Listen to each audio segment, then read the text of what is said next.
Hi friends, welcome to Somu competitive guidance. ఈరోజు మరొక important update తోటి మేము ముందుకు రావడం జరిగిందనమాట అండి. ఇది తెలంగాణ ఆస్పిరెంట్స్ ఎవరైతున్నారో వారందరికీ ఎంతగానో ఉపయోగపడేటువంటి ది మోస్ట్ ఇంపార్టెంట్ అప్డేట్ అనమాట అండి. అప్డేట్ ఏంటని మనం చూసుకున్నట్లయితే కనుక ఏవైతే జీపీఓ సంబంధించినటువంటి నోటిఫికేషన్ ఏదైతే ఉందో దానిని క్రితం వర్క్ చేస్తున్నటువంటి విఆర్ఓలు ఎవరైతే ఉన్నారో వారిని అప్లై చేసుకుని ఆ మిగతా పోస్టులు ఏవైతున్నాయో వాటిని జీపీఓ కింద అంటే గ్రామ పాలన ఆఫీసర్ కింద ఉద్యోగాలు చేయాలని చెప్పేసి ఇప్పటి వరకు నోటీసెస్ అనేటువంటిది ఇవ్వడం జరిగిందనమాట. అయితే ఇప్పుడు చూసుకున్నట్లయితే కనుక ఈ 10,954 గ్రామ పాలన ఆఫీసర్లు పోస్టులు ఏవైతున్నాయో వాటిని డైరెక్ట్ రిక్రూట్మెంట్ ద్వారా చేయాలని చెప్పేసి గవర్నమెంట్ యోచనలు ఉన్నట్లుగా తెలపడం జరిగిందనమాట. అంటే దీనికి సంబంధించినటువంటి పూర్తి వివరాలు అనేటువంటిది ఇప్పుడు మీకు తెలపడం జరుగుతుందన్నమాట.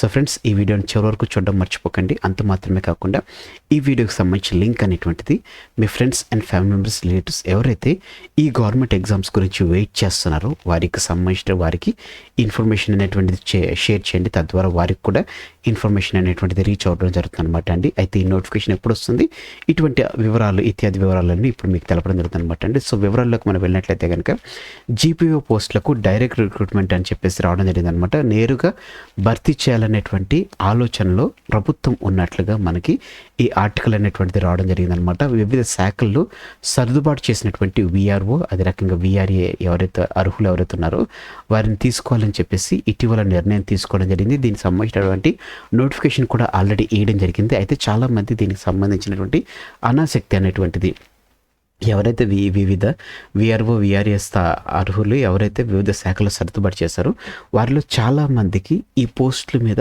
భిన్నాభిప్రాయాలు ఉన్నటువంటి నేపథ్యంలో నోటిఫికేషన్ ఇచ్చినా కానీ వారు దీనికి రాలేదన్నమాట. సో ఎవరైతే 10,954 జీపీఓ పోస్టులకు అర్హులు ఎవరైతే ఉన్నారో వారు 7,000 లోపే ఉన్నట్లుగా తెలపడం జరిగింది అనమాట. వారిని అంటే ఆయా శాఖలు ఉన్నటువంటి వారిని తీసుకొచ్చి ఈ పోస్టుల కింద జీపీఓ పోస్టుల కింద ఒకవేళ మనం రిక్రూట్మెంట్ చేస్తే కనుక మళ్ళీ ఆ శాఖల్లో వీరు ఏదైతే ఉన్నారో వారికి సంబంధించినటువంటి అది 6,000 కానీ 5,000 కానీ 7,000 కానీ ఎన్ని వేల పోస్టులు ఉన్నా కానీ ఆ పోస్టులు మళ్ళీ తర్వాత వారిని ఇంప్లిమెంట్ చేసుకోవాలి కాబట్టి, అంటే వాటికి మరలా రిక్రూట్మెంట్ ప్రాసెస్ అనేటువంటి చేయాలి కాబట్టి, సో మళ్ళీ ఇట్లా పోస్ట్ అనేటువంటిది ఖాళీ ఏర్పడుతున్నటువంటి నేపథ్యంలో ఈ జీపీఓ పోస్టులు ఏవైతున్నాయో వీటిని డైరెక్ట్ రిక్రూట్మెంట్ ద్వారా తీసుకోవాలని చెప్పేసి యోచనలో గవర్నమెంట్ ఉన్నట్లుగా తెలపడం జరిగింది అనమాట అండి.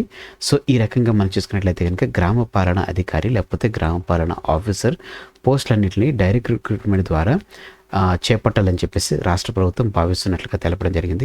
గతంలో జూనియర్ పంచాయతీ సెక్రటరీల నియామకం కోసం చేపట్టినటువంటి విధానంలోనే జీపీఓ నియామకాలని చేపట్టాలని చెప్పేసి యోచించడం జరుగుతుంది అనమాట అండి.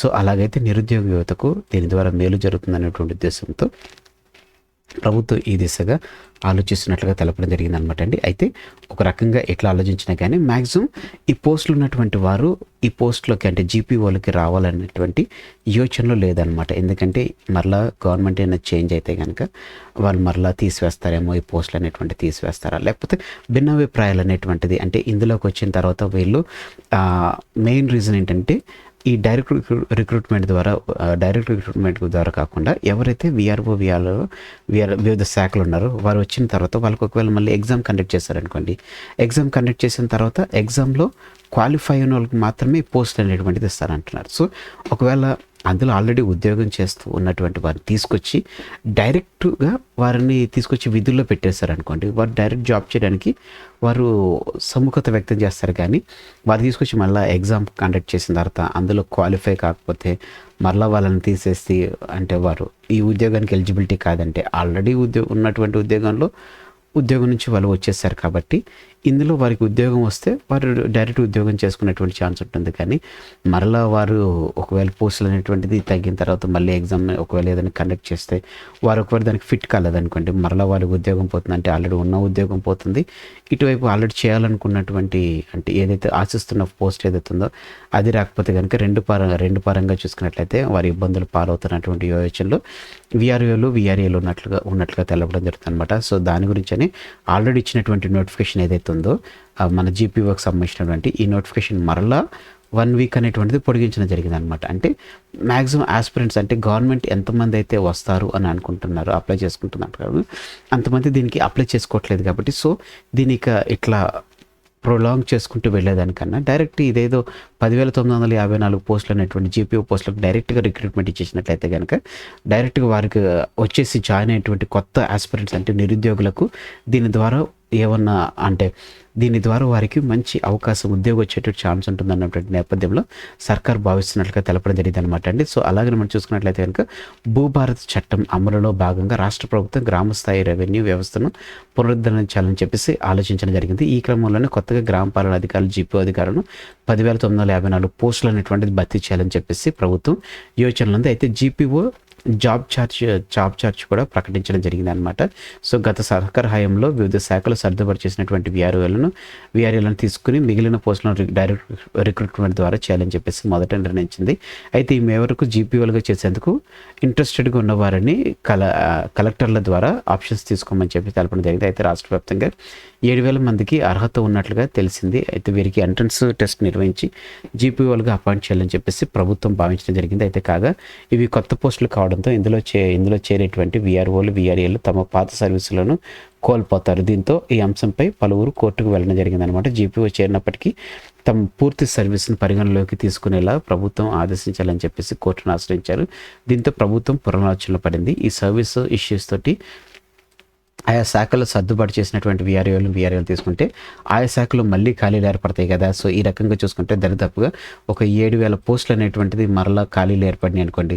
సో 7,000 పోస్టులకు మళ్ళీ నోటిఫికేషన్ ఇవ్వాలి కాబట్టి అదేదో డైరెక్ట్గా మనం రిక్రూట్మెంట్ ఇచ్చేస్తే కనుక వారికి ఏ విధమైనటువంటి ప్రాబ్లం ఉండదు. సో వారి శాఖలో వారు పనిచేస్తుంటారు, వీరు డైరెక్ట్గా వీరి పనిలో వీరు చేస్తారు కాబట్టి ఈ విధానం మంచిగా ఉంటుంది అన్నటువంటి ఆలోచనలో ఆ శాఖ ఉన్నతాధికారులను సర్కార్ అడిగినట్లే తెలియడం జరుగుతుంది అనమాట అండి. సో ఉన్నతాధికారుల నుంచి క్లారిటీ వచ్చాకే జీపీఓల నియామకం తుది నిర్ణయం తీసుకునేటువంటి అవకాశం ఉన్నటువంటి నేపథ్యంలో మ్యాక్సిమం ఈ జీపీఓ అనేటువంటిది డైరెక్ట్ రిక్రూట్మెంట్ చేస్తారా అనేటువంటి యోచనలో గవర్నమెంట్ ఉన్నట్లుగా తెలపడం జరిగింది అనమాట అండి.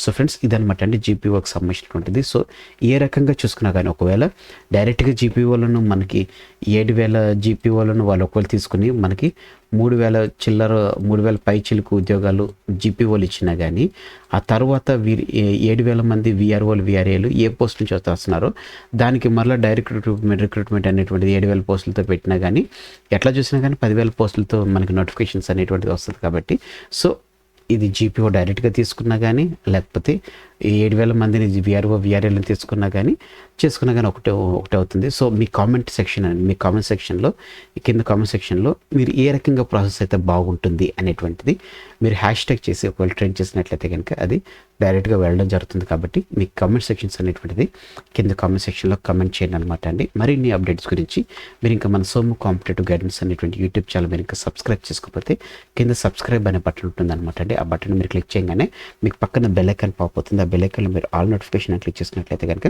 ఎప్పటికప్పుడు లేటెస్ట్ అప్డేట్స్ అనేటువంటిది మీరు వెంటనే మీ డివైస్లో పొందుకోవడం జరుగుతుంది అనమాట. ఈ వీడియో కనుక మీకు నచ్చినట్లయితే ఈ వీడియో అనేటువంటిది ఇన్ఫర్మేటివ్గా ఉన్నట్లయితే కనుక మీరు తప్పకుండా మన సోము కాంపిటేటివ్ గైడెన్స్ని సబ్స్క్రైబ్ చేసుకోవడం మర్చిపోకండి. అలాగే కింద కామెంట్ సెక్షన్లో కామెంట్ చేయడం మర్చిపోకండి. ఈ వీడియోని మీ ఫ్రెండ్స్ అండ్ ఫ్యామిలీస్ రిలేటివ్స్ ప్రతి ఒక్కరికి షేర్ చేయడం మర్చిపోకండి. Thanks for watching the video. Have a nice day. All the best for exams. Bye.